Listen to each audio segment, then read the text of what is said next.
आज Doubtnut app download करें। Doubtnut पर अपने सभी गणित, रसायन विज्ञान, भौतिक विज्ञान और जीव विज्ञान के डाउट्स का करो सफाया। बस प्रश्न की फोटो खींचो, एक ही प्रश्न को क्रॉप करो और तुरंत वीडियो सोल्यूशन पाओ। अभी डाउनलोड करें। हेलो फ्रेंड्स, हमारा क्वेश्चन है एक प्रोटॉन समरूप विद्युत क्षेत्र 2 × 10⁵ वोल्ट पर मीटर की बल रेखाओं के समांतर पथ पर 15 सेंटीमीटर गति करता है। तो क्वेश्चन के दो पार्ट है हमारे। पहले पार्ट क्या है, विभव में संभव परिवर्तन क्या होगा यदि विद्युत क्षेत्र के विरुद्ध तथा क्षेत्र के साथ प्रोटॉन की गति जो है कि दोनों स्थितियों को लिया जाए। सेकंड हमारे यदि प्रोटॉन विद्युत क्षेत्र के लंबवत गति करे तो कितना कार्य करना होगा। ओके, तो यहाँ पे हम क्वेश्चन को सबसे पहले हम समझते हैं। यहाँ पे एक समान वैद्युत क्षेत्र हमारा कोई इस तरीके से काम कर रहा है। यहाँ पे हमारा जो है समरूप वैद्युत क्षेत्र है। ओके, तो यहाँ पे इस तरीके से हमारा जो है कोई समरूप वैद्युत क्षेत्र यहाँ पे इस तरीके से काम कर रहा है। तो मान लेते हैं हमारा कितना ये वैद्युत क्षेत्र हमारा गिवन है क्वेश्चन में 2 × 10⁵ मीटर वोल्ट पर मीटर के बराबर है। ओके, अब मान लेते हैं यहाँ पे हम एक रेफरेंस पॉइंट लेंगे। ओके, ये रेफरेंस पॉइंट लेंगे हम यहाँ पे। अब यहाँ से जो है क्या करता है, विद्युत क्षेत्र की डायरेक्शन में 15 सेंटीमीटर मूव करता है हमारा प्रोटॉन, और यहाँ से विद्युत क्षेत्र के अपोजिट डायरेक्शन में भी 15 सेंटीमीटर यहाँ पे रेफरेंस पॉइंट से मूव करता है। ओके, तो अब ये पी पॉइंट हम जो है इसको रेफरेंस पॉइंट ले रहे हैं। यहाँ से ये 15 सेंटीमीटर मूव कर रहा है और यहाँ से ये 15 सेंटीमीटर मूव कर रहा है। तो अगर ये रेफरेंस पॉइंट ले रहे हैं तो यहाँ पे हम विभव क्या बोल सकते हैं, 0 है। तो अब यहाँ पे 15 सेंटीमीटर पे जो विभव होगा वही हमारा क्या होगा, प्रोटॉन कि विद्युत क्षेत्र के डायरेक्शन में जाने पे इसके जो है विभव में परिवर्तन होगा, और यहाँ पे जो है इस पॉइंट पे जो हमारा विद्युत क्षेत्र होगा, विद्युत क्षेत्र के अपोजिट डायरेक्शन में जाने पे हमारा क्या होगा, विभव में परिवर्तन होगा। अब यहाँ पे अगर हम राइट हैंड साइड इस तरफ की दूरी को हम धनात्मक ले रहे हैं और इस तरफ की दूरी को हम ऋणात्मक ले रहे हैं, तो ये हमारा धनात्मक होगा और ये हमारा क्या होगा, ऋणात्मक होगा।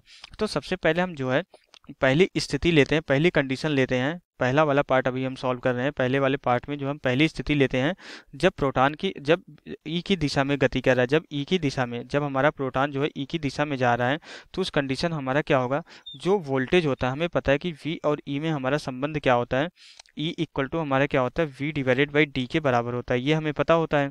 ओके, ये फॉर्मूला हमें पता है। तो यहाँ से हमारा क्या हो जाएगा, जो v हो जाएगा, यहाँ पे v हो जाएगा, कितना हो जाएगा, v1। पहली स्थिति में v1 equal to E into D के बराबर होगा। ओके, तो अब यहाँ से हमारा क्या होगा, इस तरफ की दूरी को धनात्मक ले रहा है तो e का जो वैल्यू होगी उसको भी हमें धनात्मक लेना पड़ेगा। तो v1 इक्वल टू कितना हो जाएगी, ये 2 × 10⁻⁵ जो है 5 वोल्ट पर मीटर है, और मीटर हमारा कितना है, 15 सेंटीमीटर। तो मीटर में कन्वर्ट करेंगे 15 × 10⁻⁻² मीटर के बराबर हो जाएगा। तो यहाँ से v1 इक्वल टू कितना हो जाएगा, 30 इंटू जो है 10 की पावर जो है -3 के सॉरी ये 10 की पावर जो है यहाँ पे 3 के बराबर हो जाएगी, कितना वोल्ट हो जाएगा। तो मीन्स हमारा विभव में परिवर्तन कितना हो जाएगा, v1 इक्वल टू हमारा जो है 3 × 10 की पावर जो है 4 वोल्ट के बराबर हो जाएगा। तो ये हमारा पहले पार्ट का आंसर हो जाएगा। ये v1 हमने जो लिखा है ये बेसिकली विभव में परिवर्तन है, क्योंकि रेफरेंस पॉइंट का हमने विभव कितना ले लिया, 0 ले लिया है। तो यहाँ पे इन दोनों पॉइंट के बीच में डिफरेंस हमारा क्या होगा, 3 × 10 की पावर 4 वोल्ट के बराबर होगा। तो ये हमारा पहले पार्ट का आंसर हो जाता है। ओके, ये पहली स्थिति हो गई, पहले पार्ट के में पहली जो स्थिति है। अब सेकंड स्थिति, जब हम ई के अपोजिट डायरेक्शन में जा रहे हैं, जब हम क्या कर रहे हैं, यहाँ पे ई के विपरीत दिशा में जा रहे हैं। ओके, ई के जो है विपरीत दिशा में,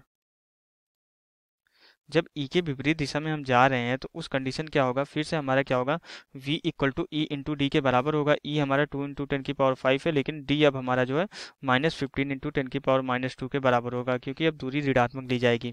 तो यहाँ से v इक्वल टू कितना हो जाएगा, -30 × 10⁻³ हो जाएगा। तो मीन्स यहाँ से v की जो वैल्यू आ जाएगी v2, अब इसको v2 कंसीडर करेंगे तो v2 इक्वल टू हमारा कितना हो जाएगा, -3 × 10⁻⁴ वोल्ट के बराबर आ जाएगा। तो यहाँ से जो है दूसरी स्थिति में जब प्रोटॉन के अपोजिट डायरेक्शन में जा रहे हैं तो जो विभव में अंतर होगा -3 × 10⁻⁴ वोल्ट के बराबर होगा। तो ये हमारा जो है पहले के दूसरी स्थिति में आंसर हो गया।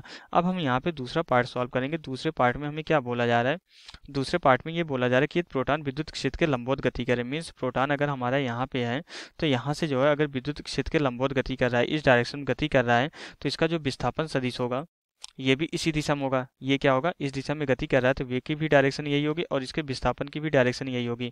और इस प्रोटॉन पे जो बल लगेगा, धनावेश है, तो फोर्स हमारा किस डायरेक्शन लगेगा, इस दिशा में फोर्स हमारा लगेगा। विद्युत बल हमारा किस डायरेक्शन लगेगा, इस दिशा में लगेगा। ओके, ये क्या हो जाएगा, हमारा विद्युत बल हो जाएगा। और विद्युत बल और विस्थापन के बीच एंगल हमारा कितना होगा, 90 डिग्री, क्योंकि इसके लंबवत प्रवेश कर रहा है, इसके लंबवत गति कर रहा है विद्युत क्षेत्र का, और विद्युत क्षेत्र की दिशा में ही विद्युत बल काम करेगा हमारा। तो जो हमारा किया गया कार्य होता है W इक्वल टू क्या होता है, ये फॉर्मूला हमें यहाँ पे पता होता है। W इक्वल टू हमारा क्या होता है, vector F dot vector D के बराबर होता है। अदिश गुणनफल का नियम लगाते हैं तो कितना आ जाता है, एफ डी कॉस थीटा के बराबर आ जाता है। थीटा क्या होता है, एफ और डी के बीच का एंगल होता है।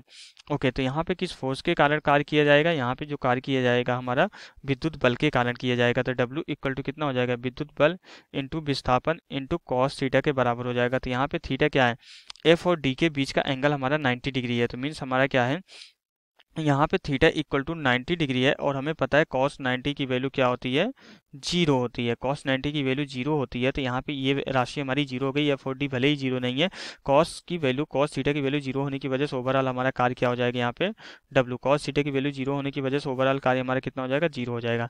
तो मीन्स अगर विद्युत क्षेत्र के लंबवत अगर हमारा प्रोटॉन गति कर रहा है तो फिर किया गया कार्य हमारा क्या हो जाएगा, शून्य के बराबर हो जाएगा। तो ये हमारा दूसरे पार्ट का आंसर हो जाएगा। तो यहाँ से हमारा क्वेश्चन कंप्लीट हो जाता है। Okay, thank you.